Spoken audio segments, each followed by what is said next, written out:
प्यारे दोस्तों, कहानी शुरू करने से पहले आप हमारे चैनल को सब्सक्राइब करें और घंटी के निशान को ज़रूर दबाएं ताकि जब भी हम कोई नई कहानी लाएं तो वह सबसे पहले आप तक पहुंचे।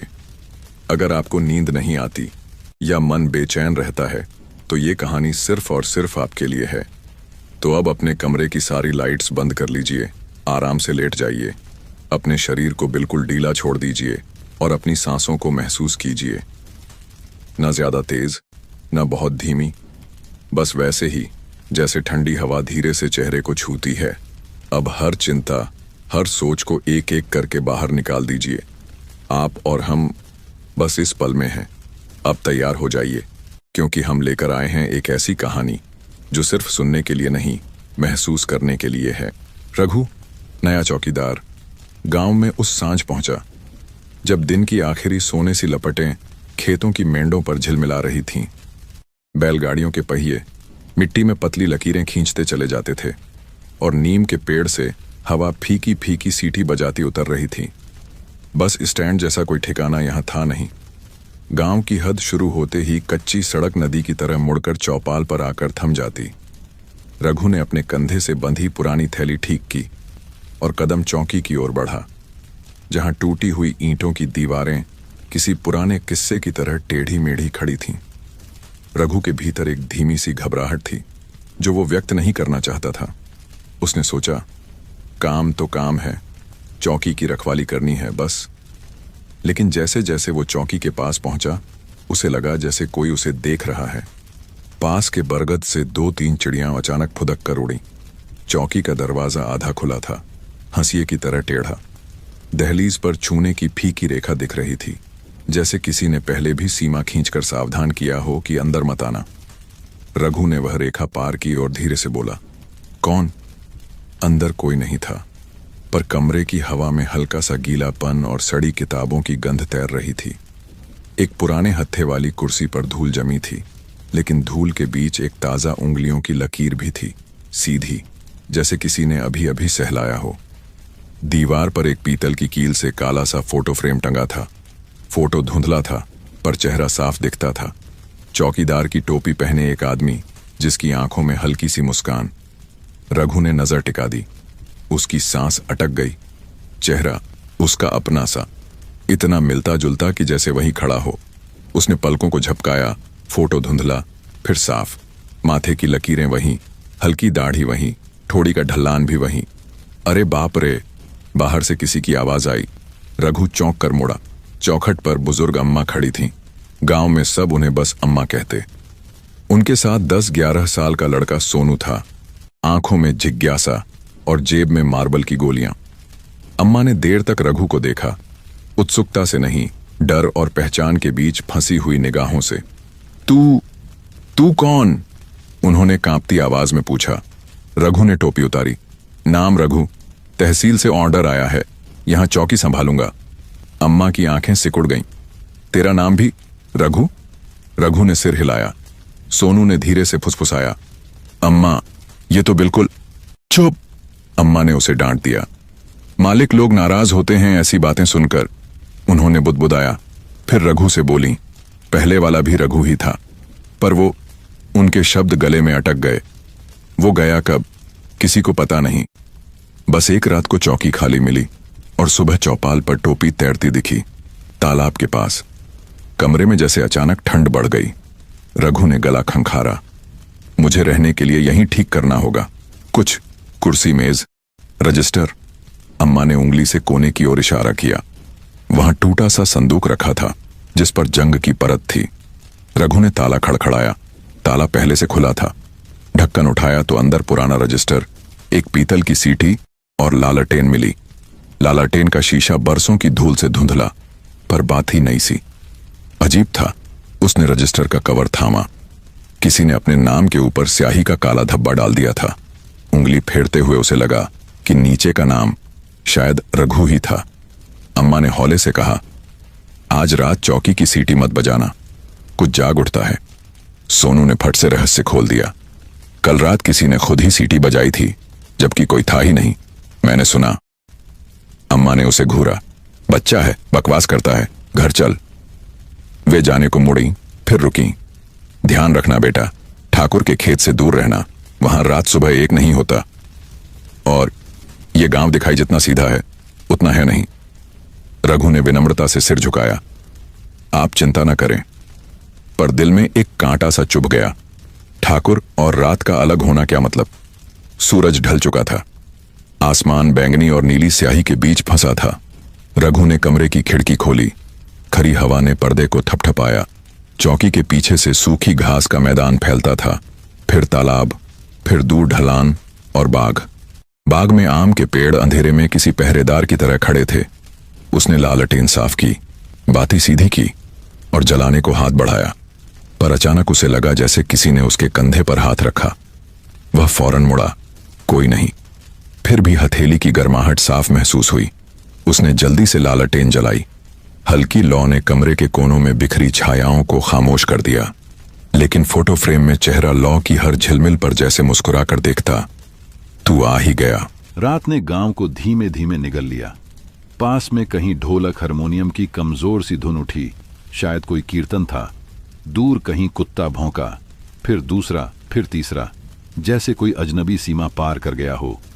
रघु ने रजिस्टर की पहली पंक्ति खोली। तारीखें धुंधली थीं, पर शब्द साफ। पहरा रात 8 से पहर 4 तक। चौकीदार, नाम पर स्याही का धब्बा। नीचे की पंक्ति नई सी लगी। अगर लालटेन खुद जले तो समझो पहरा तुम्हारा नहीं। रघु के दिल में एक ठंडी लहर दौड़ गई। उसने लालटेन की लौ को देखा। उसने ही तो जलाई थी, फिर खुद जले का इशारा किसके लिए? उसने बाहर झांका। चौकी के बरामदे के नीचे मिट्टी में पैरों के निशान थे। रात को ओस गिरती है, पर ये निशान सूखे थे, ताजे, जैसे अभी अभी किसी ने कदम रखे हों। एक निशान छोटा, दूसरा बड़ा, 2 लोगों के। रघु के पांव अनायास उन निशानों पर टिक गए। छोटा निशान बच्चे का हो सकता था, बड़ा निशान उसके अपने जूते से मिलता जुलता। अजीब, उसने सोचा, मैं तो सीधे आया था, पीछे से नहीं। तभी खिड़की के बाहर छांव सी हिली। रघु ने सांस रोकी और धीरे से लालटेन उठाकर खिड़की तक गया। कांच से बाहर झांका।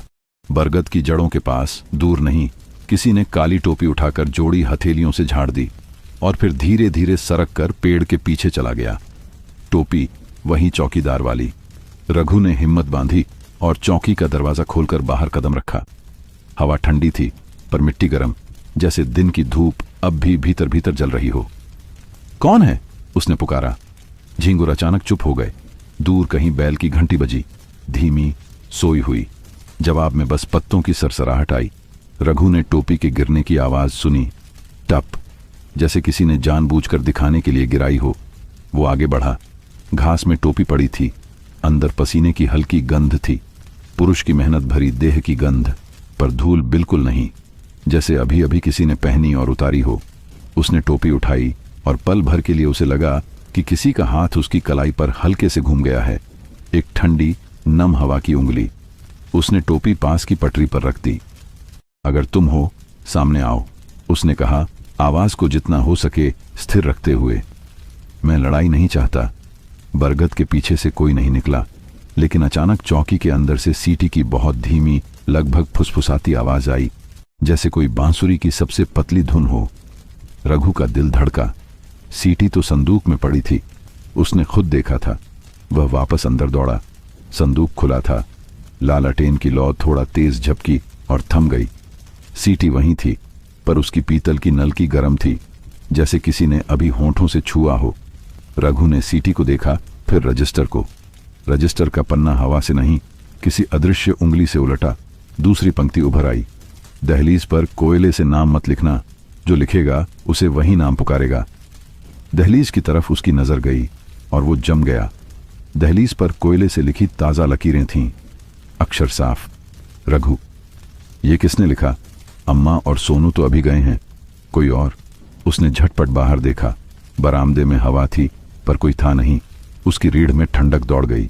उसने अपने नाम पर पैर रखकर एक क्षण के लिए आंखें बंद कीं, जैसे नाम को अपने भीतर वापस खींच लेना चाहता हो। फिर धीरे से पैर हटाया। अक्षर वैसे के वैसे चमक रहे थे, जैसे कोयला लाल सा हो। एक पल को उसने सोचा कि तालाब तक दौड़ जाए और टोपी वहां फेंक दे, जहां पिछली बार टोपी तैरती मिली थी, पर पैर वहीं जड़ हो गए। कमरे के भीतर फोटो फ्रेम से हल्की सी टिक आई, जैसे पीछे लगी सुई घूम गई हो। रघु आगे बढ़ा। फोटो में वही चेहरा, वही टोपी, वही आंखें, लेकिन अब उस चेहरे की मुस्कान और गहरी हो गई थी, जैसे कोई पहचान बन चुकी हो। उसने हथेली से फोटो के शीशे को हल्का सा छुआ। शीशा ठंडा था, मगर उसके पीछे की तस्वीर गर्म, जैसे किसी की सांस पीछे अटकी हो। अचानक दरवाजा एक झटके से अपने आप आधा बंद हो गया। रघु ने लालटेन कसकर पकड़ ली। हवा रुकी हुई थी, फिर भी पर्दा हिला, और उसी हिलने में उसे लगा किसी की परछाई खिड़की से भीतर झुकी और बिना आवाज किए बोली, मैं लौटा हूं। कहना मुश्किल था कि यह आवाज उसके कान में पड़ी या सीधे उसके दिल में।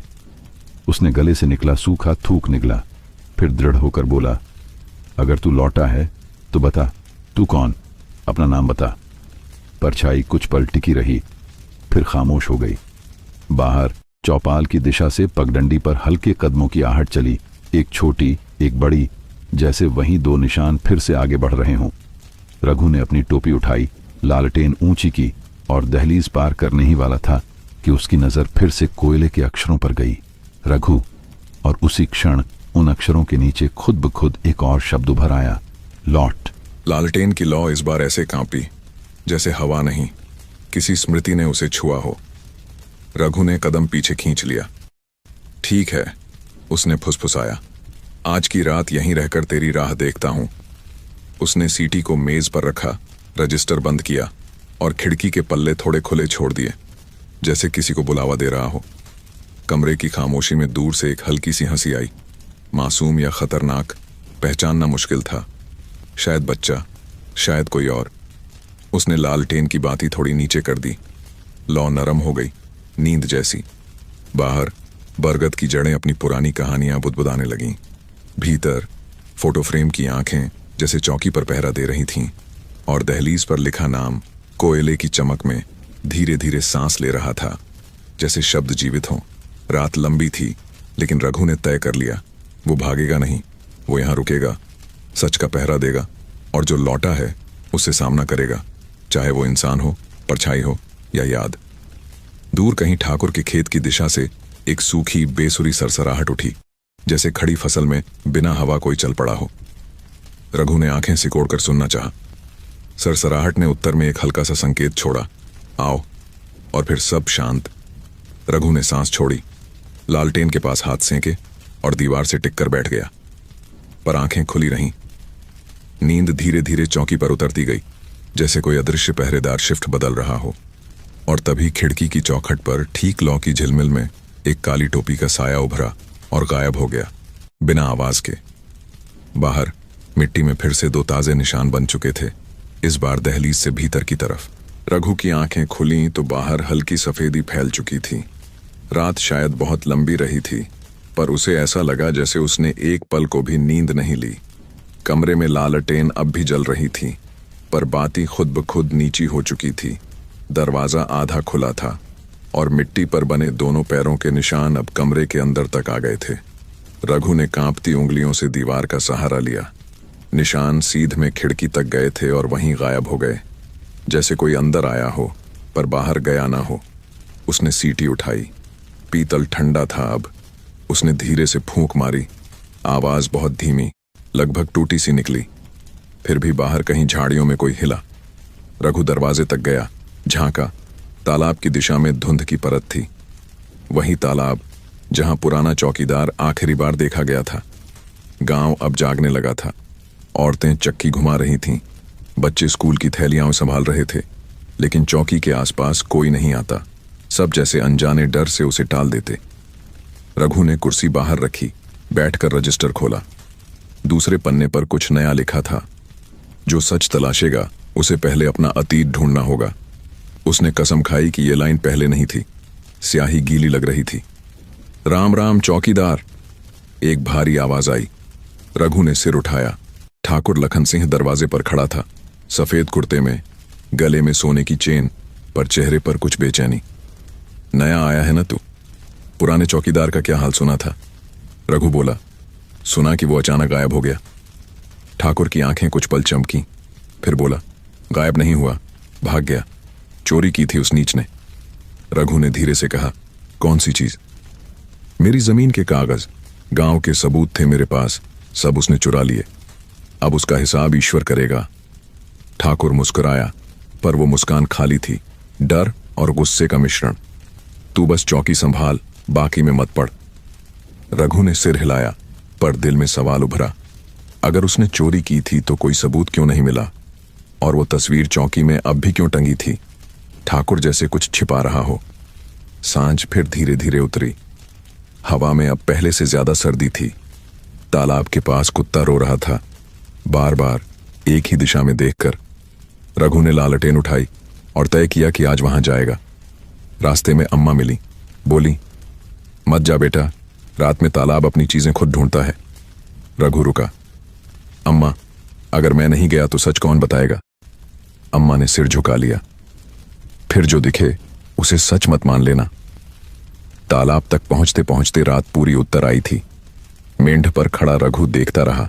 पानी बिल्कुल शांत था, जैसे शीशा। उसने लालटेन नीचे की, लौ का प्रतिबिंब पानी में कांपने लगा। उसी प्रतिबिंब में उसे अचानक किसी और लालटेन की झिलमिल दिखी, तालाब के दूसरे छोर पर। कौन है वहां? वह चिल्लाया। जवाब में सिर्फ एक हल्की सी हंसी गूंजी। आवाज औरत की नहीं, बच्चे की भी नहीं, वही जो फोटो में मुस्कुरा रही थी। रघु के पांव मिट्टी में धंस गए। लालटेन हवा से कांपी, पर बुझी नहीं, और तभी तालाब की सतह पर बुलबुले उठे, जैसे किसी ने अंदर से सांस छोड़ी हो। पानी में कुछ तैर रहा था। कपड़े का टुकड़ा? नहीं, वो टोपी थी, वही टोपी जो उसने कल चौकी में देखी थी। अब पानी पर धीरे धीरे घूम रही थी, जैसे किसी अदृश्य हाथ ने उसे धक्का दिया हो। रघु झुका, टोपी को डंडे से खींचा। टोपी में भीतर एक कागज लिपटा था, भीगा हुआ, आधा फटा। उसने खोला। लिखावट मुश्किल से पढ़ी जा रही थी, लेकिन आखिरी लाइन साफ थी, अगर ये मिला तो समझो मैं अब भी पहरा दे रहा हूं। उसने गर्दन घुमाई। पीछे कोई था, हवा में धुएं सा आकार, आदमी के कद का, सिर पर टोपी। चेहरा दिखाई नहीं दे रहा, पर चाल वही थी। रघु ने पूछा, कौन है? छाया बोली नहीं, बस तालाब की तरफ इशारा किया, फिर धीरे धीरे मिट्टी में समा गई। रघु के घुटनों में जैसे ताकत ही ना रही।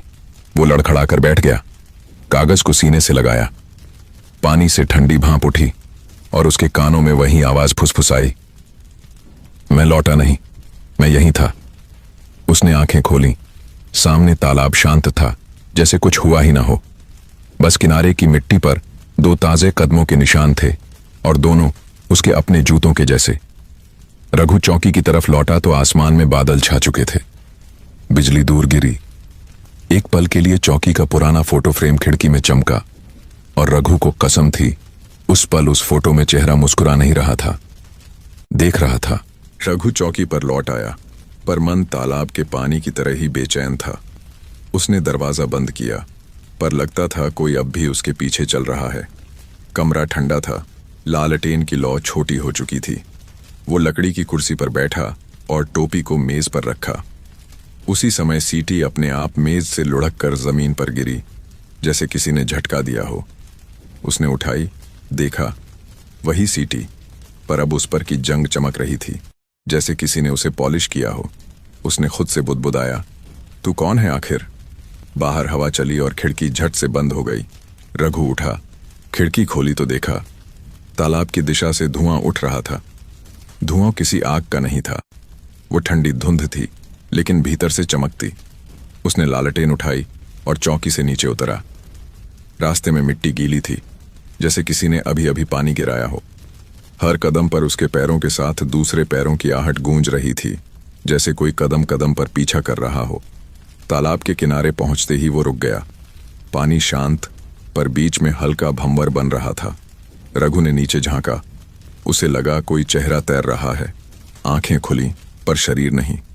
अचानक किनारे की झाड़ियों से सरसराहट आई। रघु मुड़ा। सोनू था, छोटा लड़का, वही जो अम्मा के साथ था। उसके हाथ में एक पुरानी टोपी थी। काका, ये मुझे तालाब के पास मिली थी, उसने कहा। रघु का दिल धड़क उठा। तू अकेला आया?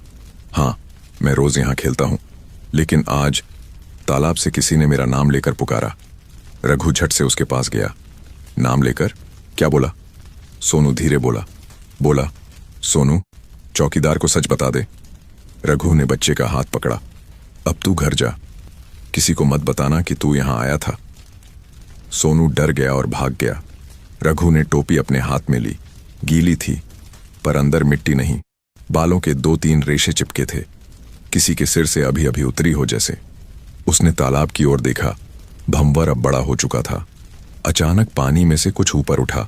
लकड़ी का डिब्बा, आधा सड़ा हुआ। उसने डंडे से खींचकर बाहर निकाला। डिब्बे पर लाल रंग से कुछ लिखा था, रजिस्टर देखो। रघु के पैरों के नीचे से जमीन जैसे खिसक गई। वो चौकी की ओर भागा। कमरे में लौह की गंध थी। लालटेन की लौ अब शांत थी, लेकिन रजिस्टर खुद खुला पड़ा था और उसमें नया पन्ना, साफ, गीला, जैसे तालाब से निकला हो। पहली पंक्ति थी, मैंने सच्चाई लिखी थी, इसलिए मिटा दिया गया। उसने उंगली से नीचे पढ़ा। तारीख 3 महीने पुरानी थी, ठीक उसी दिन की जब पुराना चौकीदार गायब हुआ था। नीचे लिखा था, अगर ठाकुर को सच पता चल गया तो वो पूरे गांव को बेच देगा। रघु की सांस अटक गई। उसने दरवाजे की ओर देखा। कोई नहीं था, पर छत से एक बूंद पानी टपकी, सीधी उसी पन्ने पर। अक्षर फैल गए, लेकिन आखिरी शब्द और गहरे हो गए, बचाओ। अचानक बाहर से किसी के भागने की आवाज आई। वो बाहर निकला। तालाब की तरफ ठाकुर जा रहा था, हाथ में लालटेन। रघु धीरे धीरे पीछे पीछे गया। तालाब के पास ठाकुर झुककर कुछ मिट्टी खोद रहा था, शायद कुछ छिपा रहा था। रघु चिल्लाया, रुको ठाकुर। ठाकुर हड़बड़ा गया, हाथ से मिट्टी झाड़ी और बोला, तू यहां क्या कर रहा है? रघु ने कहा, जिसे तूने दफनाया था वो अब भी यहीं है और शायद अब जाग चुका है। ठाकुर की आंखें फैल गईं। क्या बकवास है ये? रघु ने लालटेन ऊंची की। मिट्टी हिली, जैसे नीचे से कुछ खिसक रहा हो। ठाकुर पीछे हटा। एक काली टोपी मिट्टी से बाहर आई, वही टोपी। फिर धीरे धीरे टोपी के नीचे की मिट्टी फटने लगी और भीतर से हवा की सिसकी निकली, एक सांस जैसी जो सालों बाद बाहर आई हो। रघु की लालटेन की लौ झिलमिलाई और उसके कानों में वही आवाज फिर गूंजी, मैं लौटा नहीं, किसी ने मुझे जगाया है। ठाकुर वहीं गिर पड़ा। रघु पीछे हटा, लेकिन मिट्टी की हर परत जैसे जिंदा हो चुकी थी। वो समझ गया, यहां जो दफन था अब सिर्फ मिट्टी नहीं, एक राज है जो खुद सामने आना चाहता है। रात का आसमान अब लाल था।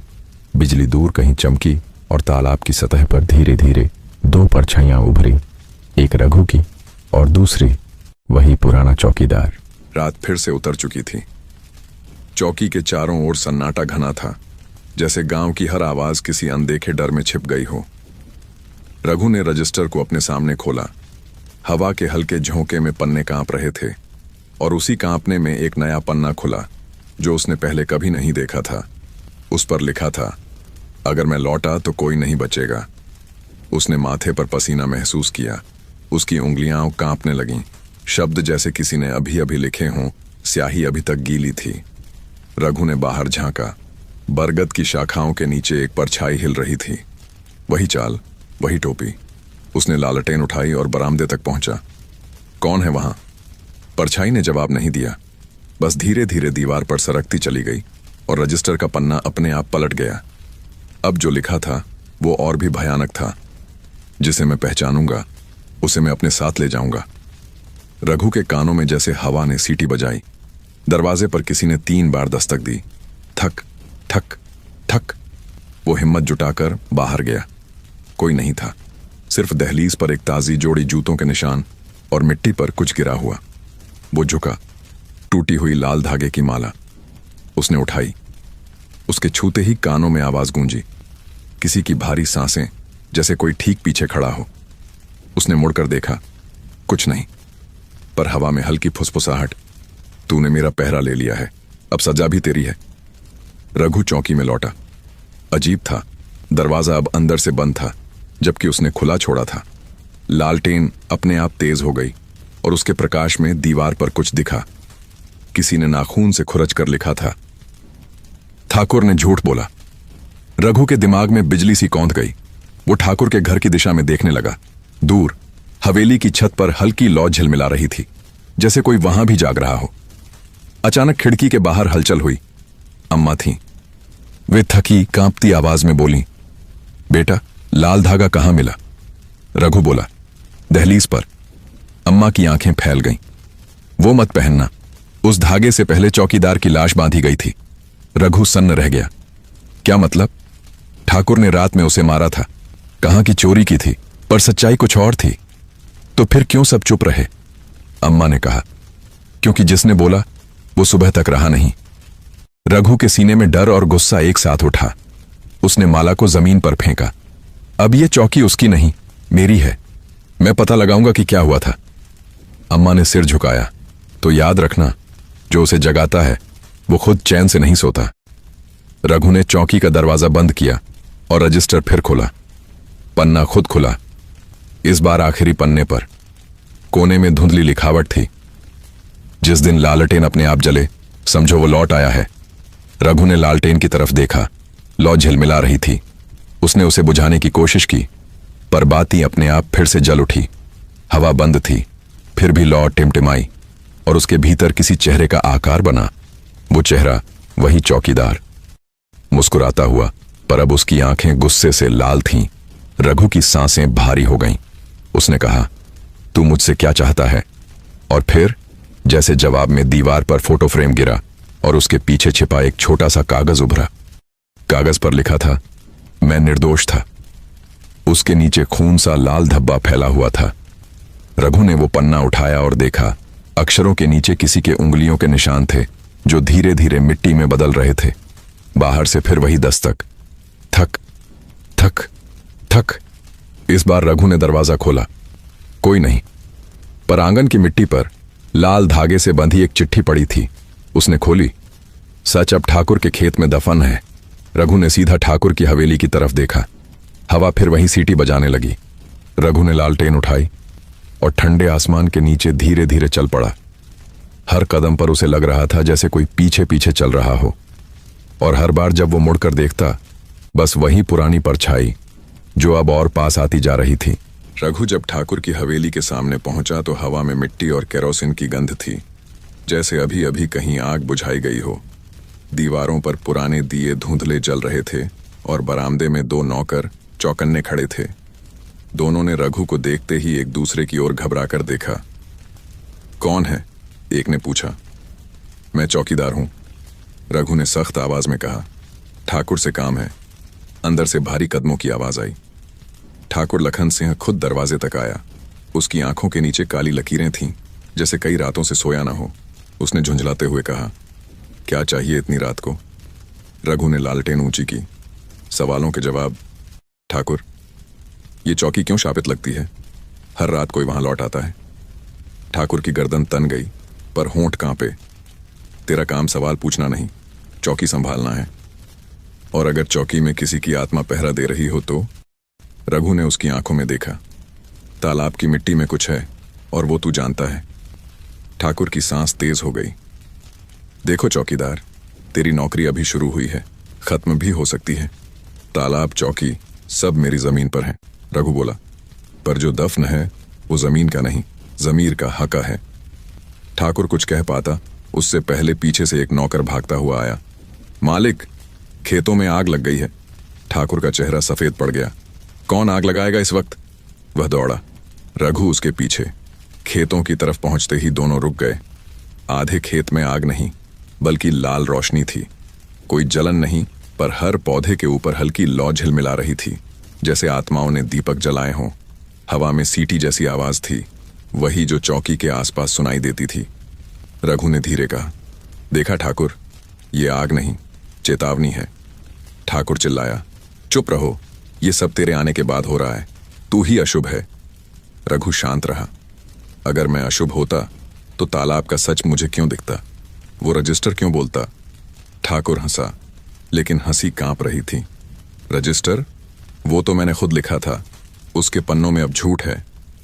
रघु ने पास जाकर कहा, नहीं ठाकुर, उसमें तेरी सच्चाई दबी है। तूने पहले चौकीदार को मारा और अब उसका साया तुझसे हिसाब मांगने आया है। ठाकुर की आंखें फैल गईं। तू बकवास कर रहा है।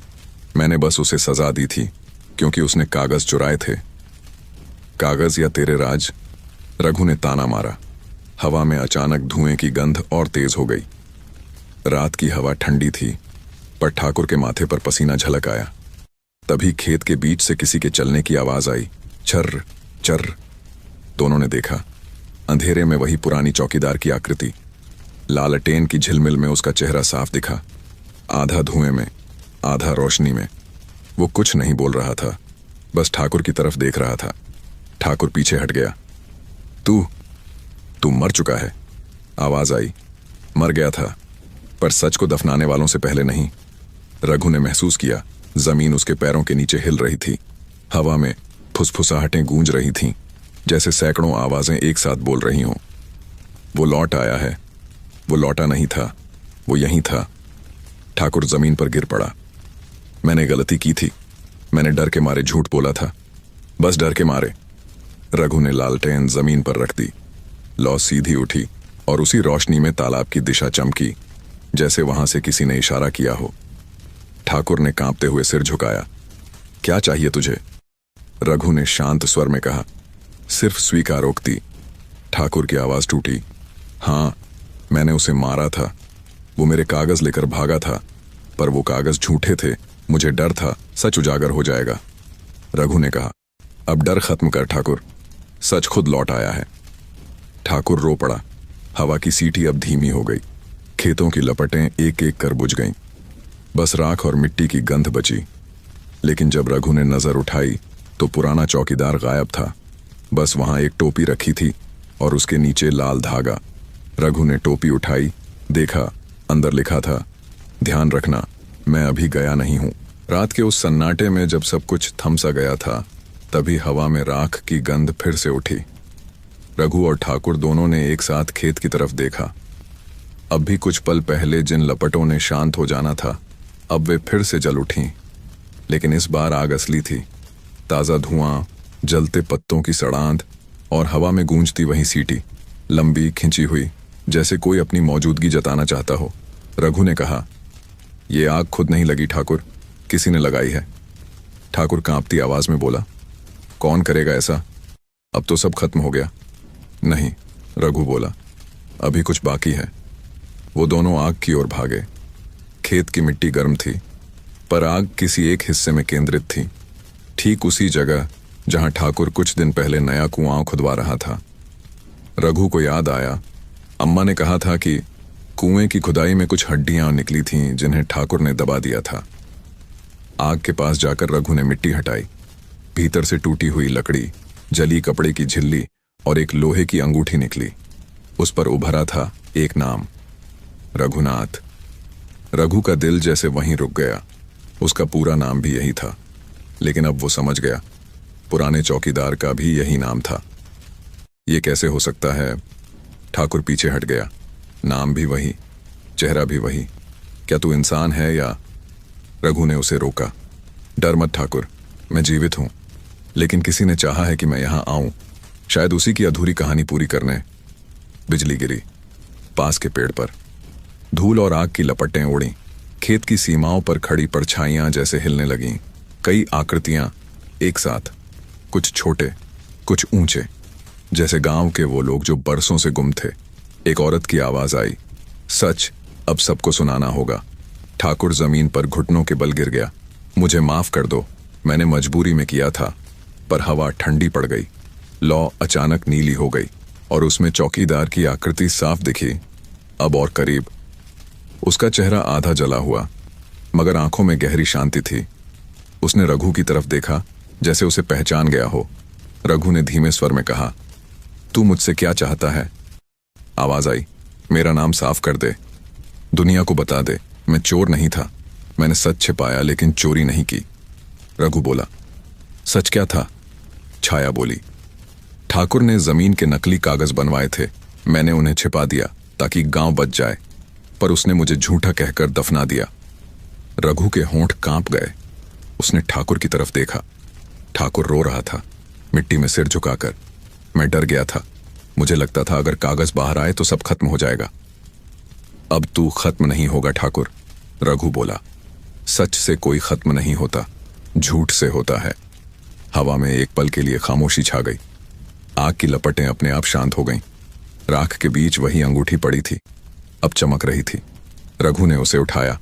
गर्म नहीं थी बल्कि ठंडी, जैसे आत्मा ने उसमें सुकून छोड़ दिया हो। ठाकुर उठा, कांपती आवाज में बोला, अब वो जाएगा ना? रघु ने सिर हिलाया।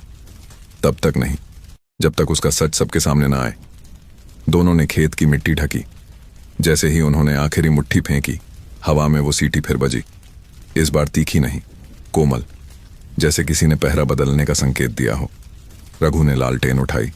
लौ अब पीली नहीं, हल्की नीली थी। उसने ठाकुर से कहा, कल सुबह चौपाल में सबको बुलाओ, अब सच्चाई बोलेगी, इंसान नहीं। ठाकुर ने सिर झुका लिया। वो जानता था अब कुछ छिप नहीं सकता। रात के आखिरी पहर में जब दोनों चौकी लौटे तो दरवाजा खुला था। अंदर कोई नहीं, लेकिन मेज पर रजिस्टर फिर खुला था। आखिरी पंक्ति में लिखा था, अब मेरा काम तू कर, मेरा नाम मिटा दे, अपना लिख। रघु ने पेंसिल उठाई, धीरे धीरे नीचे लिखा, चौकीदार रघुनाथ, नया पहरेदार। स्याही फैल गई, पर शब्द साफ थे। उसी पल हवा में वही नीली लौ चमकी और दीवार पर टंगा फोटो फ्रेम खुद झूल गया। पुराने चौकीदार की मुस्कान अब शांत थी, जैसे किसी ने आखिरकार उसे सुना हो। रघु ने गहरी सांस ली। अब शायद वो सच में चला गया, उसने बुदबुदाया। पर जैसे ही वो दरवाजे से बाहर निकला, तालाब की दिशा से एक नई सीटी गूंजी, धीमी पर जिंदा। सुबह गांव की गलियों में हलचल थी। बच्चे स्कूल जा रहे थे और औरतें चक्की के पास बातें कर रही थीं, लेकिन आज उनकी बातचीत कुछ अलग थी। कोई धीरे से कह रहा था, कल रात मैंने चौपाल के पास चौकीदार को देखा। दूसरा जवाब देता, अरे मैंने भी देखा, लेकिन उसी वक्त वो चौकी में भी था। रघु जब चौकी पहुंचा तो उसने देखा कि उसके रजिस्टर का पन्ना अपने आप खुला हुआ है। पंक्तियां वही थीं, लेकिन कोने में एक नई लाइन जुड़ गई थी, दो पहरेदार कभी एक साथ चैन से नहीं रह सकते। उसने माथे पर हाथ रखा।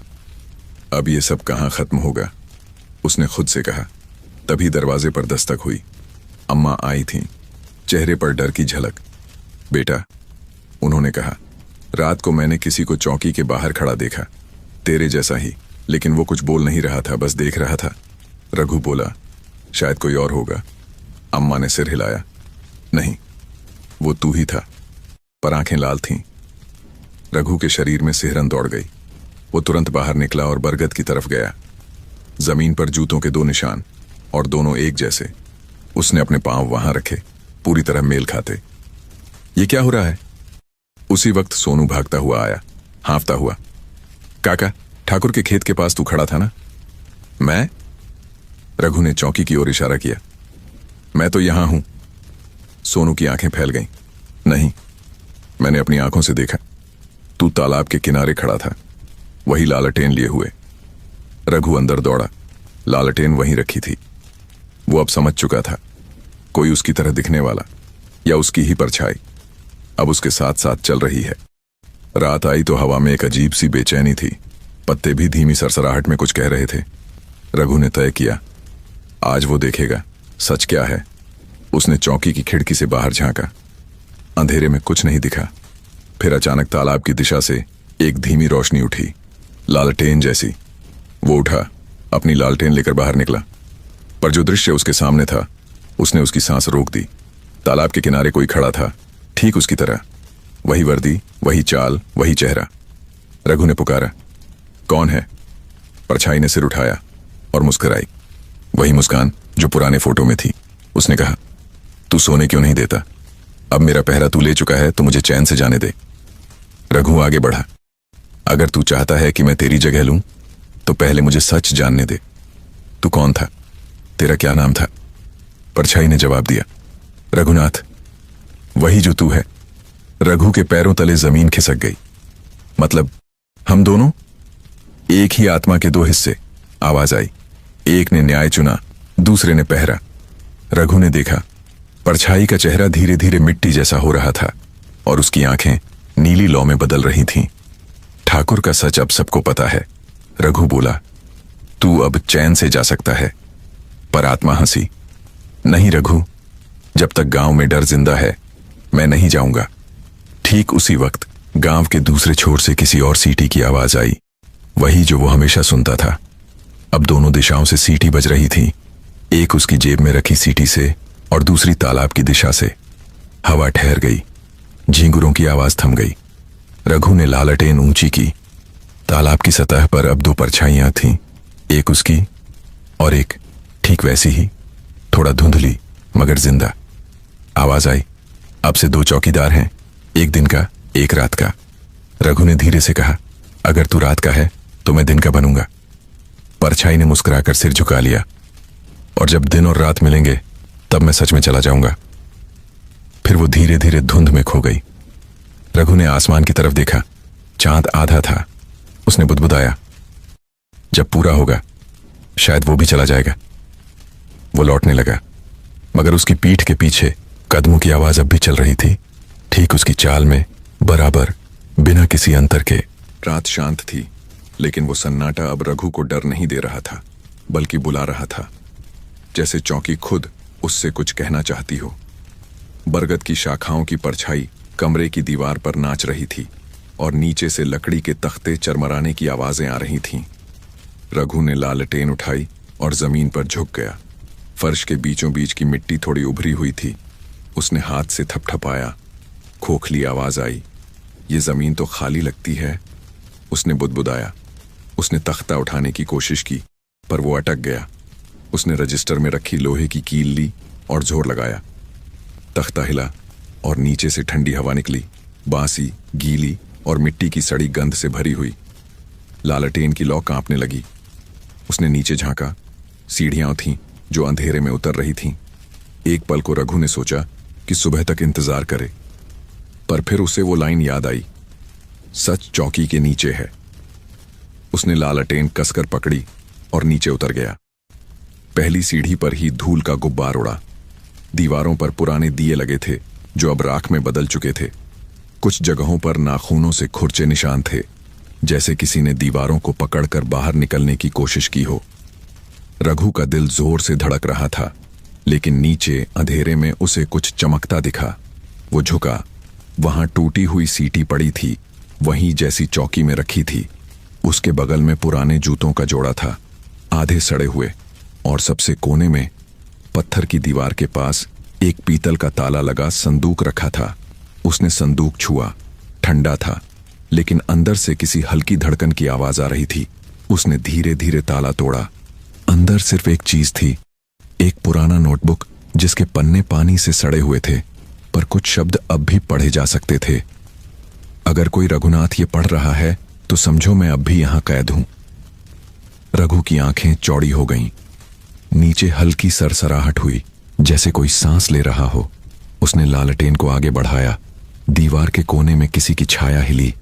वो बोला, कौन है वहां?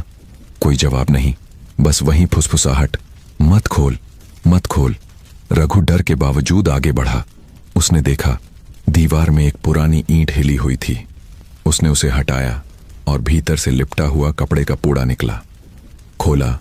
अंदर कागज थे, पुराने, पीले और किनारों से जले हुए।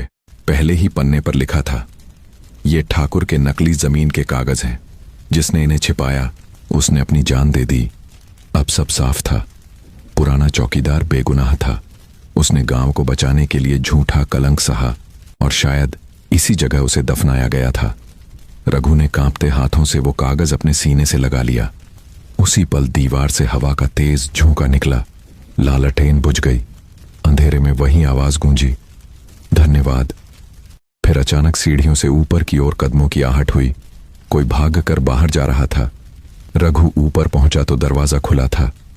बाहर कोई नहीं, पर लालटेन अपने आप जल चुकी थी, और दीवार पर उसी फोटो फ्रेम के नीचे किसी ने कोयले से लिखा था, अब सच उजागर करो। रघु ने सांस छोड़ी। हां, अब वक्त आ गया है। वो संदूक से मिले सारे कागज लेकर चौपाल की ओर बढ़ा। आसमान में बादल थे, हवा में बिजली। हर कदम पर ऐसा लग रहा था जैसे कोई उसके साथ चल रहा हो, बिना आवाज, बिना साया, पर मौजूद। गांव के बीचों बीच उसने लालटेन जमीन पर रखी और चिल्लाया, गांव वालों, ये है वो सच जिसे 3 साल पहले मिट्टी में दफन कर दिया गया था। गांव वाले इकट्ठे हुए। ठाकुर भी आया, चेहरा पीला, आंखों में डर। रघु ने कागज सबके सामने खोले। देखो, यही असली जमीन के दस्तावेज हैं। पुराने चौकीदार ने इन्हें छिपाया था ताकि ये गांव ठाकुर की झूठी पकड़ में न जाए, पर उसने उसकी हत्या की और उसे चोर बना दिया। गांव में सन्नाटा फैल गया और तभी हवा में सीटी गूंजी, वही पुरानी सीटी। इस बार सबने सुनी और सबने देखा। तालाब के पास एक हल्की नीली रोशनी उठी और धीरे धीरे आसमान में विलीन हो गई। रघु ने सिर झुका लिया। अब तेरा काम पूरा हुआ भाई, उसने कहा। लालटेन की लौ झिलमिलाई और चौकी की ओर से एक हल्की हंसी की गूंज आई। फिर सब शांत। उस रात गांव पर अजीब सी चुप्पी थी। हवा न थी, न झिंगुरों की आवाज। बस चौकी के पास लगे पुराने नीम की पत्तियां सूखी सी झूल रही थीं। रघु ने चौकी का दरवाजा बंद किया, पर उसे साफ महसूस हुआ बाहर कोई है, जैसे कोई सांस ले रहा हो, बहुत पास। रघु ने लालटेन उठाई। लो, हल्की नीली हो गई। उसने धीरे से पूछा, कौन? जवाब में सन्नाटा। फिर खिड़की की दरार से ठंडी हवा अंदर आई और उसी हवा में एक धीमी फुसफुसाहट घुली। रघु। आवाज इतनी पास थी कि उसे लगा जैसे उसके कान के बिल्कुल पास किसी ने नाम लिया हो। रघु मुड़ा। खाली कमरा, पर मिट्टी पर ताजे पैरों के निशान, ठीक वैसे जैसे पिछली बार थे। वो धीरे धीरे उन निशानों का पीछा करने लगा। निशान चौकी के पिछले दरवाजे से निकलकर तालाब की ओर जा रहे थे। रघु ने लालटेन ऊंची की। तालाब का पानी इस बार शांत नहीं था, हल्की लहरें बन रही थीं। उसने देखा पानी की सतह पर कोई खड़ा है। वही चौकीदार, वही चेहरा, लेकिन अब उसकी आंखों में शांति नहीं, बेचैनी थी। रघु बोला, मैंने सबको सच बता दिया, अब तुझे क्या चाहिए? छाया बोली, तूने सच बताया, पर सबने माना नहीं। क्या मतलब? ठाकुर ने माफी मांगी, पर उसके बेटे ने नहीं। वही अब मेरे खिलाफ है, वही आग फिर जलाएगा। रघु के गले में सूखा लार उतर गया। तो अब क्या करेगा तू? आवाज आई, अब मैं नहीं, तू करेगा। मैं तुझे दिखाऊंगा कौन झूठा है। तालाब का पानी हिला और उसके बीच एक आकृति उभरी। ठाकुर का जवान बेटा विनोद। उसकी आंखों में नफरत थी, हाथ में मशाल। वो खेत की तरफ जा रहा था। रघु दौड़ा। रुक विनोद। विनोद ने पीछे देखे बिना कहा, मेरे बाप को तेरा जादू पागल कर गया है, अब मैं इस चौकी को ही जला दूंगा। रघु ने तालाब की दिशा में देखा। वही परछाई खड़ी थी, जैसे किसी नाटक का निर्देशक। उसने हाथ से इशारा किया, अब तेरा पहरा शुरू। रघु चौकी पहुंचा तो हवा गर्म थी। विनोद दरवाजे पर मशाल लिए खड़ा था। ये जगह अपशकुन है, वो चिल्लाया। इस चौकी से सब अनहोनी शुरू हुई। रघु ने आगे बढ़कर कहा, अपशकुन नहीं, अपराध की सजा है। विनोद ने मशाल झटका, पर हवा का झोंका उठा और मशाल खुद ब खुद बुझ गई। दोनों सन्न रह गए। तभी दीवार से एक नीली लौ निकली और चौकी के कोने में वही पुराना चौकीदार उभरा, आधी आत्मा आधा धुआं। उसने विनोद से कहा, तेरे पिता ने मेरी गलती मानी, अब तू मान ले। विनोद डर के मारे पीछे हट गया। नहीं, तू मर चुका है। आवाज आई, हाँ, पर तेरे झूठ ने मुझे अब तक जिंदा रखा है। रघु ने देखा, विनोद के हाथ से मशाल गिर गई। वो जमीन पर बैठ गया, आंखों से आंसू बहते हुए बोला, मैंने ही खेत में वो आग लगाई थी, मुझे लगा इससे डर खत्म हो जाएगा। आवाज नरम हो गई, अब सच बोल दिया तूने, अब डर भी चला जाएगा। हवा एकदम शांत हो गई। नीली लौ धीरे धीरे मिट्टी में समा गई। रघु ने महसूस किया कमरे की दीवारों पर जमी धूल जैसे किसी ने पोंछ दी हो। लालटेन की लौ सीधी उठी, बिना कांपे। विनोद ने सिर झुका लिया, अब मैं भी पहरा दूंगा ताकि कोई और गलत ना हो। रघु ने उसके कंधे पर हाथ रखा, अब कोई अकेला नहीं रहेगा। बाहर से हल्की बारिश शुरू हो गई, पहली बार उस गांव में बरसों बाद।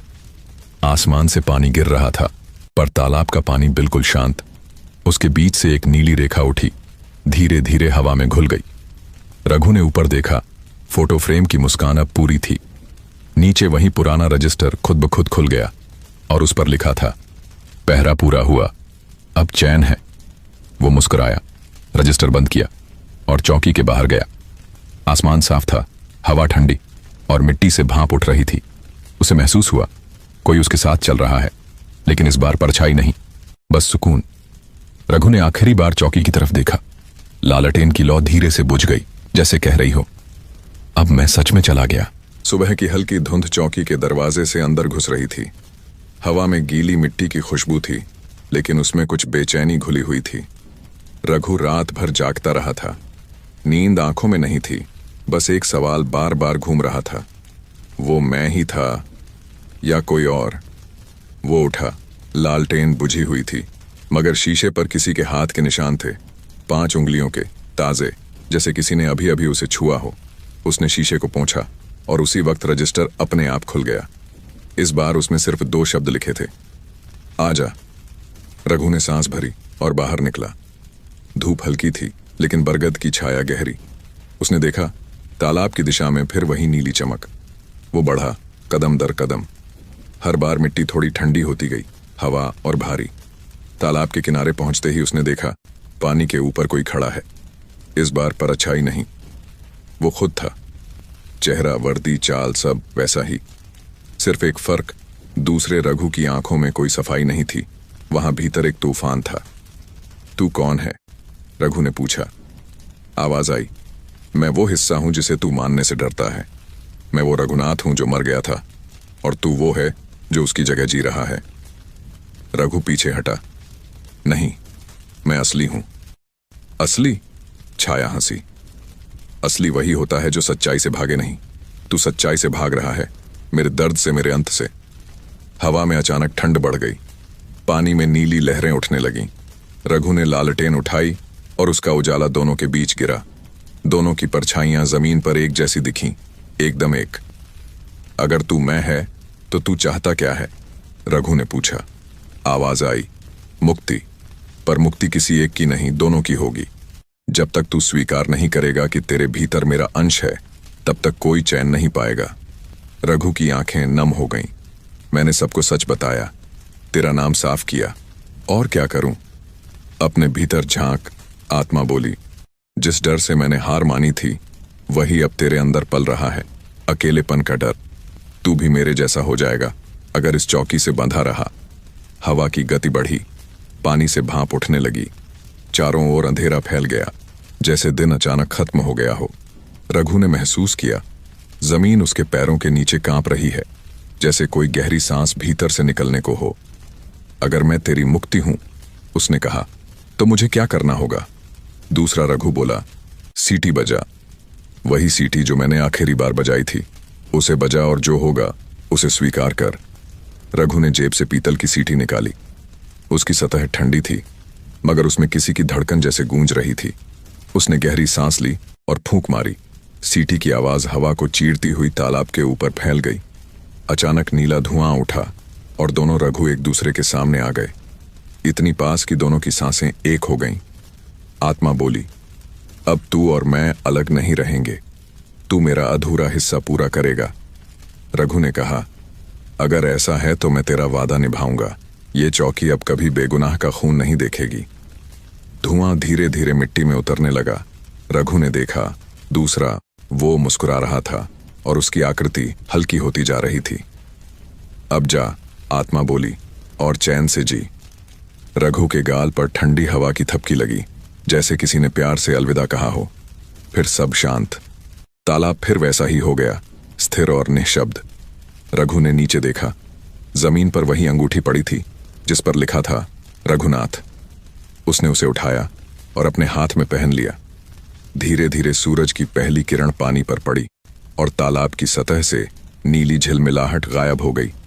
अब वहां सिर्फ एक चौकीदार था, लेकिन उसकी आंखों में 2 जिंदगियां झलकती थीं।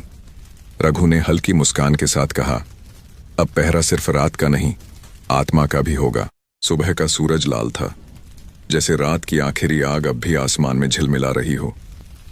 रघु चौकी के बाहर बैठा था, हाथ में वही रजिस्टर, और उसके भीतर अब सिर्फ खाली पन्ने, मानो सारा अतीत खुद ही मिटा दिया गया हो।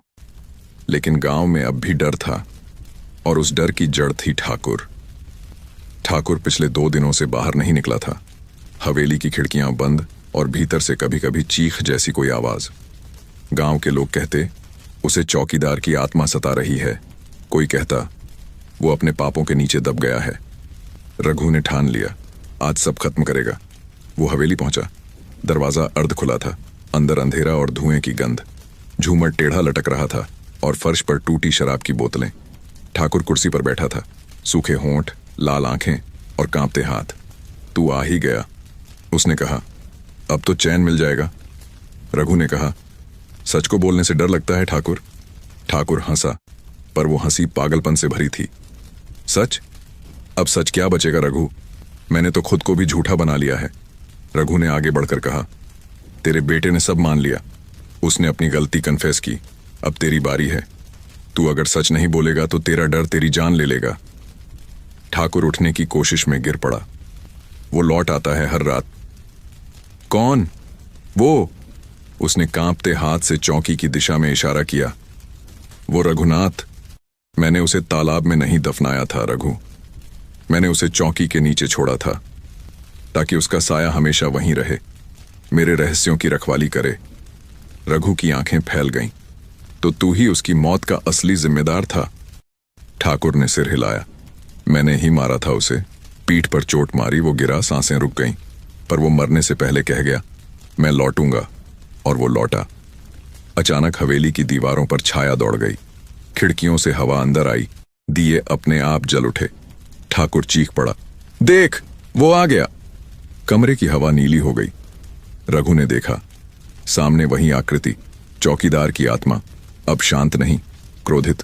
उसने कहा, मैंने तुझे वक्त दिया था ठाकुर, पर तूने फिर झूठ बोला। ठाकुर घुटनों पर गिर पड़ा। मुझे माफ कर दे। माफी तब मिलती है जब सच्चाई खुद जिंदा रहे। आत्मा बोली, तूने मुझे मिट्टी में छिपाया, अब वही मिट्टी तुझे ले जाएगी। अचानक जमीन हिलने लगी। हवेली की दीवारों में दरारें पड़ीं, छत से धूल गिरी। ठाकुर रघु की तरफ बढ़ा। बचा ले मुझे। रघु पीछे हटा। तेरा हिसाब तू खुद चुकेगा। आत्मा की नीली लौ ठाकुर को घेरे लगी। उसकी चीखें गूंजने लगीं, पर कुछ ही पल में सब शांत हो गया। जब धुआं छंटा तो वहां सिर्फ राख थी और एक पुरानी टोपी। रघु ने लालटेन उठाई। आत्मा अब शांत थी। उसने रघु की ओर देखा। इस बार पहली बार मुस्कुराई, बिना डर, बिना गुस्से के। अब सब खत्म हुआ, रघु ने कहा। आवाज आई, नहीं, अब शुरू होगा, क्योंकि अब सच्चाई जिंदा है। रघु की आंखों में नमी थी। अब तू जाएगा? आत्मा ने सिर हिलाया। अब तू मैं है और मैं तू, बस यही मुक्ति थी। लौ धीरे धीरे ऊपर उठी और हवा में विलीन हो गई। जब रघु बाहर निकला तो सूरज पूरी तरह उग चुका था। गांव के लोग दरवाजे पर खड़े थे। किसी ने पूछा, ठाकुर कहाँ है? रघु ने कहा, जहां उसका सच उसे ले गया। गांव में पहली बार लोग चौकी के पास आए। अब वहां कोई डर नहीं था, बस हल्की नीली रोशनी, जैसे किसी की आत्मा अब भी पहरा दे रही हो, मगर शांति से। रघु ने चौकी की दीवार पर नया बोर्ड लगाया, गांव का पहरेदार रघुनाथ। नीचे लिखा, अब हर रात सिर्फ सच्चाई जागेगी। हवा चली। लालटेन अपने आप जल उठी, बिना किसी बाती के, और रघु ने मुस्कुराकर कहा, अब पहरा सिर्फ चौकी का नहीं, इंसानियत का है। परसों में पहली बार गांव के आसमान में बादल नहीं थे। हवा में हल्की ठंडक थी और पेड़ों के बीच से आती धूप मिट्टी को सोने की परत सी चमका रही थी। सब कुछ सामान्य लग रहा था, लेकिन रघु के दिल में एक अजीब सी बेचैनी थी। ठाकुर का अंत हो चुका था, झूठ जल गया था और आत्मा को मुक्ति मिल चुकी थी। कम से कम उसने ऐसा ही सोचा था। पर चौकी के आसपास अब भी हवा भारी लगती थी। रात में कभी कभी लालटेन अपने आप जल उठती और बरगद की पत्तियां बिना हवा के हिलती। रघु चौकी के बरामदे में बैठा सोच रहा था, शायद अब मुझे गांव छोड़ देना चाहिए। पर जैसे ही उसने ये सोचा, रजिस्टर अपने आप खुल गया। पन्ने खाली थे, लेकिन बीच में हल्की सी लिखावट उभरी, अधूरा काम मत छोड़। उसने सांस रोकी। अधूरा काम? उसने फुसफुसाया। अब क्या बचा है? रात हुई तो गांव फिर शांत हो गया। सब घरों में दिए बुझ गए, लेकिन चौकी पर वो लालटेन फिर जल उठी। इस बार बिना लौ के, सिर्फ एक हल्की नीली रोशनी के साथ। रघु ने महसूस किया कि इस बार वो रोशनी बुला नहीं रही, इंतजार कर रही थी। वो अंदर गया, लालटेन के पास बैठा और बोला, अगर कुछ बाकी है तो दिखा। कमरे में अचानक हल्की सरसराहट हुई, जैसे किसी ने चारपाई के नीचे कुछ सरकाया हो। रघु झुका, देखा, एक पुराना लकड़ी का खिलौना पड़ा था, आधा टूटा हुआ। वो उठा। उस पर किसी बच्चे का नाम लिखा था, राधिका। रघु को याद आया, गांव की बुजुर्ग अम्मा ने बताया था कि पुराने चौकीदार की एक छोटी बेटी थी जो अपने पिता के साथ रहती थी। उसकी मां के मरने के बाद वो गायब हो गई थी। कोई नहीं जानता था वो कहाँ गई। रघु के गले में कुछ अटक गया तो यही अधूरा था। अगली सुबह वो अम्मा के घर गया। अम्मा, क्या पुराने चौकीदार की कोई बेटी थी? अम्मा की आंखें भर आईं। हाँ बेटा, राधिका। वो बहुत प्यारी बच्ची थी। उस रात जब उसके बाप को मरा हुआ बताया गया, वो डर के मारे भाग गई थी, फिर कभी लौटी नहीं। रघु बोला, अगर वो जिंदा है तो मैं उसे ढूंढूंगा। अम्मा ने कांपते हाथ से उसका सिर छुआ। अगर तुझे वो मिल जाए तो समझना चौकी अब सच में पवित्र हो गई। 3 दिन लगे। जंगल के पार नदी किनारे के एक छोटे बस्ती में रघु को वो लड़की मिली। अब वो बड़ी हो चुकी थी, लेकिन आंखें वैसी ही थीं जैसी तस्वीरों में थीं। क्या तुम चौकीदार की बेटी राधिका हो? लड़की चौंकी। आपको यह नाम कैसे पता? रघु ने कहा, तुम्हारे पिता ने मुझे बुलाया ताकि तुम्हें वापस लाऊं। वो देर तक चुप रही, फिर धीमे से बोली, मुझे हमेशा लगता था कि वो मरे नहीं हैं। मैं रातों में सीटी की आवाज़ें सुनती थी, जैसे कोई पहरा दे रहा हो। रघु मुस्कुराया। वो अब भी दे रहे हैं, लेकिन अब चैन से। वो दोनों गांव लौटे। चौकी के सामने खड़े हुए तो लालटेन अपने आप जल उठी। राधिका की आंखों से आंसू गिरने लगे। यही जगह थी जहां वो हर रात मुझे कहानी सुनाते थे। रघु बोला, तो आज तू उनकी आखिरी कहानी सुना दे, ताकि उनका साया अब सदा के लिए सो जाए। राधिका चौकी के कोने में बैठ गई। उसने अपने पिता की सीटी उठाई और धीरे से फूंकी। आवाज में न कोई डर था, न कोई दर्द, बस एक मधुर धुन। हवा रुक गई। दीवारों पर रखे दिए खुद ब खुद जल उठे और फोटो फ्रेम की मुस्कान अब इतनी साफ थी कि रघु को लगा जैसे चौकीदार की आंखें सच में चमक उठीं। नीली लौ धीरे धीरे ऊपर उठी, आसमान में विलीन हो गई। राधिका ने आंसू पोंछे और बोली, अब वो चले गए। रघु ने सिर झुका लिया। नहीं, उसने कहा, अब वो यहीं हैं, हमारी यादों में। अगली सुबह जब गांव वालों ने चौकी देखी तो दीवार पर किसी ने लिखा था, अब ये पहरा इंसानों के लिए नहीं, आत्माओं की शांति के लिए है। उस दिन के बाद चौकी की लालटेन कभी अपने आप नहीं जली, और जब हवा चलती तो सीटी की जगह बस एक हल्की सरसराहट सुनाई देती थी, जैसे कोई दूर से कह रहा हो, अब सब ठीक है। गांव में पहली बार सन्नाटा नहीं, सुकून था। चौकी अब डर की नहीं, आस्था की जगह बन गई थी। रघु और राधिका हर शाम वहीं बैठते, अपने पिता के नाम का दिया जलाते। मगर एक रात जब बाकी गांव सो चुका था, राधिका बोली, चाचा, पिताजी ने जो दस्तावेज छिपाए थे वो सब तो तुमने लौटा दिए थे ना? रघु बोला, हाँ, लेकिन क्यों पूछ रही हो? राधिका ने झिझकते हुए कहा, क्योंकि कुछ दिन पहले मुझे एक अजनबी मिला। उसने कहा, तेरे बाप ने सिर्फ कागज नहीं छिपाए थे, कुछ और भी था, कुछ ऐसा जो पूरे गांव को बदल सकता है। रघु चौंका। कौन था वो आदमी? मैं उसे नहीं जानती, पर उसकी आंखें बहुत अजीब थीं, जैसे वो सब जानता हो। रघु ने गहरी सांस ली। शायद तेरे पिता ने सच का सिर्फ आधा हिस्सा बताया था। उस रात रघु चौकी पर देर तक बैठा रहा। हवा में अब भी उस पुराने पहरेदार की खुशबू थी। तभी रजिस्टर अपने आप खुल गया। बीच में एक पन्ना उभर आया जो पहले कभी नहीं दिखा था। उस पर लिखा था, सच का दूसरा हिस्सा दीवार के भीतर है। जहां मैंने जमीन छिपाई थी, वहां उम्मीद भी रखी थी। रघु उठ खड़ा हुआ, लालटेन उठाई और दीवार की तरफ बढ़ा। वही दीवार जिसके पीछे से कभी खून के निशान मिले थे। उसने हथेली से ठपठपाया। दीवार खोखली लगी। उसने ईंट निकाली और अंदर से एक लकड़ी का डिब्बा मिला। अंदर कपड़े में लिपटा एक छोटा बंडल था और उसके साथ एक कागज। कागज पर लिखा था, जिस जमीन के लिए मैंने जान दी वो किसी ठाकुर की नहीं थी, वो गांव की थी। इन बच्चों के नाम करो, नहीं तो मेरी आत्मा अधूरी रहेगी। रघु की आंखें भर आईं। उसने राधिका को बुलाया। तेरे पिता ने जो बचाया वो सिर्फ कागज नहीं थे, ये पूरी जमीन का हक था। सुबह होते ही दोनों चौपाल पहुंचे। गांव वाले जमा हुए। रघु ने सबके सामने वो दस्तावेज खोले, असली रजिस्टर जिसमें पूरे गांव की जमीन के असली मालिकों के नाम थे। देखो, रघु बोला, तुम सबकी जमीन ये थी। ठाकुर ने झूठे कागज बनवाए थे ताकि तुम्हें बेघर कर दे, लेकिन रघुनाथ ने यह सच्चाई छिपाकर तुम सबको बचा लिया। गांव वाले सन्न रह गए। किसी की आंखों में आंसू थे, किसी के होंठ कांप रहे थे। अम्मा बोली, हमने उसे चोर समझा और वो हमारा रक्षक निकला। राधिका आगे बढ़ी। मेरे पिता कहते थे, पहरा सिर्फ दीवारों का नहीं होता, इंसाफ का भी होता है। आज उन्होंने अपना वादा पूरा कर दिया। उस वक्त हवा चली, चौकी की लालटेन अपने आप जल उठी और उसकी लौ इतनी स्थिर थी जैसे कोई अंदर बैठकर मुस्कुरा रहा हो। रघु ने लालटेन की ओर देखा। अब शायद वो सच में शांति में है, उसने कहा। गांव वालों ने राधिका को गले लगाया। किसी ने कहा, तेरे बाप ने हमें घर दिया, अब हम उसे नाम देंगे। और उसी दिन चौकी का नाम बदलकर रखा गया, रघुनाथ चौकी, गांव की आत्मा। उस शाम सूरज ढल रहा था।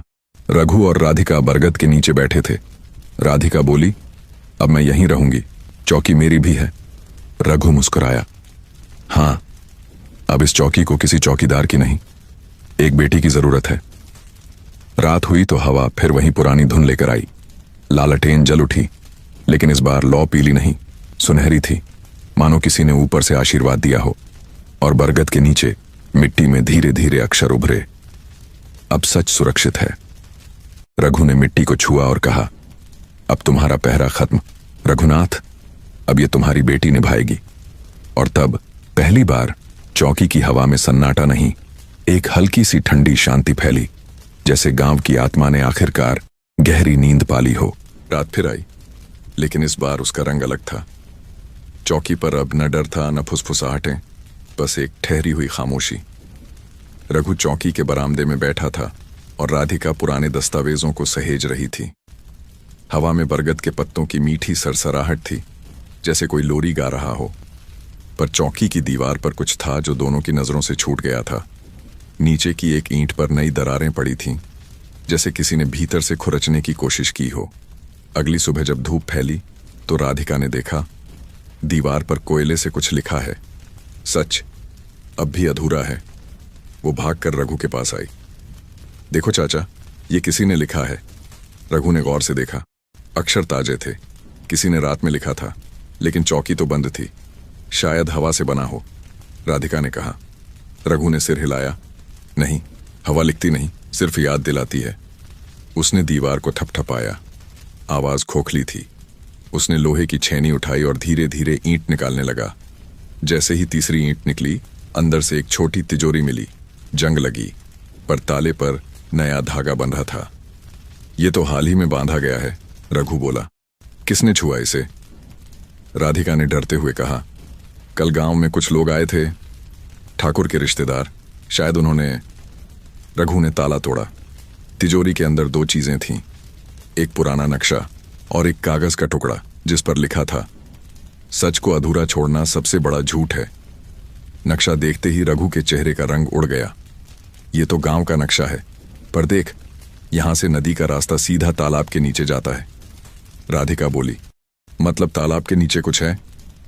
रघु ने सिर हिलाया। हां, शायद वही सच जो रघुनाथ भी नहीं बता पाया। उस रात दोनों तालाब पहुंचे। चांद बादलों में छिपा था, पानी काला लग रहा था। रघु ने लालटेन किनारे रखी और धीरे से भीतर कदम रखा। ठंडे पानी के नीचे पत्थरों की परतें थीं। उसने हाथ डाला, कुछ सख्त चीज टकराई। खींचा तो एक लोहे का डिब्बा निकला, मिट्टी और जंग से भरा हुआ। राधिका ने मदद की। दोनों ने उसे किनारे पर खोला। अंदर कुछ पुराने दस्तावेज थे, पर उनके नीचे एक पत्र था, स्याही धुंधली, लेकिन लिखा साफ, अगर ये मिले तो समझना मेरा डर सच हुआ। ये जमीन गांव की नहीं, किसी और की थी। रघु ने पढ़ा। क्या मतलब? राधिका ने पत्र की आखिरी लाइन पर उंगली रखी। इस जमीन पर कभी किसी बंजारे की बस्ती थी। ठाकुर ने उन्हें भगाया और गांव बसाया। असली मालिक तो वो थे। दोनों के चेहरे पीले पड़ गए। मतलब? रघु बोला, जिस सच्चाई पर हमने न्याय पाया वो भी किसी और की पीड़ा पर टिकी थी। चौकी से अचानक सीटी की आवाज आई, वही पुरानी, पर इस बार बेचैन। राधिका ने कांपते हुए कहा, पिताजी की आत्मा फिर जाग गई है। रघु ने सिर हिलाया, नहीं, अब वो नहीं, अब कोई और। हवा तेज हुई और चौकी की दिशा में नीली लौ उठी, पर इस बार उसमें गुस्सा था, शांति नहीं। रघु और राधिका भागे चौकी की तरफ। दरवाजा अपने आप खुल गया। अंदर की हवा भारी थी। रजिस्टर जमीन पर खुला था। नया पन्ना, नई लिखावट। जिसे तुमने नायक माना वो भी किसी का दोषी था। राधिका रो पड़ी। नहीं, मेरे पिता बुरे नहीं थे। रघु ने कंधे पर हाथ रखा। सच बुरा नहीं होता, बस अधूरा होता है। उन्होंने गलती की थी पर मंशा नहीं। उसी वक्त फोटो फ्रेम कांपने लगा। लालटेन की लौ नीली होकर भड़क उठी। आवाज आई, मेरा पाप मुझे नहीं, मेरे सच को सताएगा। राधिका ने हाथ जोड़ ली। पिताजी, आपने जो भी किया वो हमें बचाने के लिए किया था। अब चैन से सो जाइए। लालटेन की लौ धीरे धीरे सुनहरी हुई, फिर मंद होकर बुझ गई और कमरे में बस राख जैसी नीली धूल बची, जो हवा में तैरकर दीवारों पर जम गई, जैसे कोई अनदेखा पहरेदार फिर अपना कर्तव्य निभाने लौट आया हो। रघु ने लालटेन नीचे रखी और कहा, अब ये चौकी सिर्फ एक कहानी नहीं, एक सबक है। सच की भी कई परतें होती हैं और हर परत में एक अधूरा इंसान। राधिका बोली, और हर अधूरे इंसान में एक सच्चा पहरेदार। दोनों बरगद के नीचे पहुंचे। हवा अब ठंडी नहीं, शांत थी। चांद पूरी तरह निकला था। तालाब पर उसकी रोशनी पड़ रही थी और वहां पानी के ऊपर हल्की सी नीली छाया फिर उभरी, मुस्कुराती हुई, सिर झुकाती हुई, जैसे आखिरी सलाम हो। फिर वो धीरे धीरे फीकी पड़ी और मिट्टी के भीतर समा गई। इस बार रघु ने आंखें बंद की और कहा, अब सच पूरा है। सुबह की हल्की हवा चौकी की दीवारों को सहला रही थी।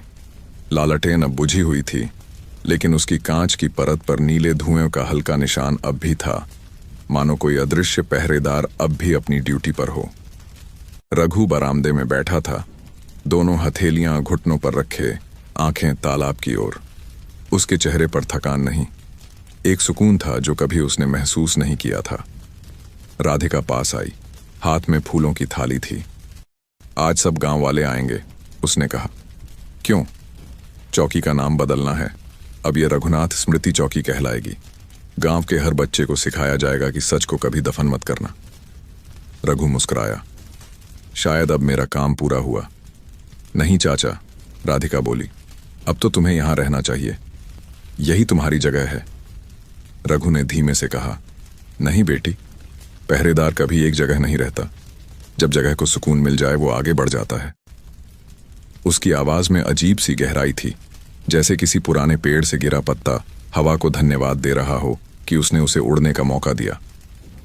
सांझ होते ही गांव के लोग चौकी के बाहर जमा हुए। बुजुर्ग, बच्चे और औरतें, सबके हाथ में दिए थे। अम्मा बोली, आज हम उस आत्मा को विदा कर रहे हैं जिसने इस गांव को बचाया। रघुनाथ चौकीदार सिर्फ एक नाम नहीं, हमारी रूह है। सभी ने दिए चौकी की दहलीज पर रखे। राधिका ने पिता की पुरानी सीटी लाल कपड़े में लपेट कर दीवार में रख दी। रघु ने लालटेन जलाई।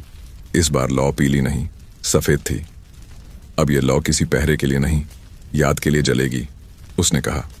हवा चली, धीरे, गर्म नहीं, मुलायम।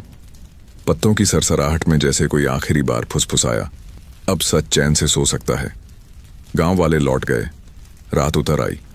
राधिका अंदर सो गई, लेकिन रघु चौकी के बाहर बरगद के नीचे बैठा रहा। आसमान में आधा चांद था, वही दृश्य जो पहली रात उसने देखा था, पर इस बार हवा ठंडी नहीं लगी। वो बोल उठा, अगर तू सुन रहा है तो जान ले, तेरा पहरा अब खत्म हुआ। और तभी चौकी से आती वो नीली लौ फिर से दिखी। लालटेन अपने आप जली और हवा में वही सीटी बजी, पर इस बार डरावनी नहीं, मीठी, जैसे कोई मुस्कुराकर अलविदा कह रहा हो। रघु उठकर चौकी के दरवाजे तक गया। अंदर देखा, फोटो फ्रेम दीवार से गिरा हुआ था। उसने उठाया। तस्वीर में अब कोई चेहरा नहीं था, बस एक खाली खिड़की और उसके पार सुबह की हल्की रोशनी। उसने धीरे से फोटो को दीवार पर टिका दिया और कहा, अब तू जा, मैं तेरा पहरा पूरा कर चुका हूं। लालटेन की लौ धीरे धीरे बुझ गई। हवा थम गई। कुछ पल बाद तालाब से एक नीली परछाई उठी। रघुनाथ की आत्मा। उसने हाथ जोड़कर रघु को देखा और कहा, अब तू इस चौकी का नहीं, इस गांव का हिस्सा है। जब तक लोग सच बोलेंगे, मैं जिंदा रहूंगा। रघु की आंखें भर आईं। जाने से पहले एक वादा कर, अब कोई चौकीदार अकेला नहीं मरेगा। आवाज आई, वादा है। धीरे धीरे वो परछाई आसमान में खो गई। रघु ने सिर झुका लिया और जब उठाया तो उसके सामने सुबह की पहली किरण थी। राधिका बाहर आई। चाचा, लालटेन तो खुद ब खुद बुझ गई। रघु मुस्कुराया। हाँ, क्योंकि अब पहरा खत्म हो गया। वो आखिरी बार चौकी के अंदर गया। दीवार पर लिखा देखा, अब यहां सिर्फ शांति है। उसने लालटेन वहीं रखी और बाहर निकल आया। बरगद की जड़ में मिट्टी पर उसके कदमों के निशान रह गए, 2 कतारें, जैसे कोई उसके साथ चल रहा हो। पर इस बार वो परछाई नहीं, सुकून था। राधिका ने पुकारा, कहाँ जा रहे हो चाचा? रघु पीछे मुड़ा, मुस्कुराया, जहां अगली चौकी मेरी राह देख रही है। उसने नीम की ओर देखा, हवा में फुसफुसाहट गूंजी, जय पहरेदार। और धीरे धीरे उसकी परछाई सुबह की धूप में घुल गई। गांव में अब कोई सीटी नहीं बजती, पर जब भी रात बहुत शांत होती है तो बरगद की पत्तियों के बीच एक धुन सुनाई देती है। पहरा अभी भी जारी है। अगर आप अभी तक इस वीडियो के साथ जुड़े हुए हैं तो इसका मतलब है कि आपको यह सच में पसंद आया। तो इसे अपने दोस्तों और परिवार वालों के साथ जरूर शेयर कीजिए, ताकि और लोग भी इन कहानियों की मदद से सुकून भरी नींद पा सकें। वीडियो के अंत में कुछ खाली हिस्सा है, लेकिन उसे छोड़कर वीडियो बंद मत कीजिए। जब दर्शक बीच में ही वीडियो बंद कर देते हैं तो YouTube को लगता है कि हमारी वीडियो बेकार है और YouTube हमारे वीडियो को नए लोगों तक भेजना बंद कर देता है, जिससे मेरा और मेरी टीम का मनोबल कम होता है।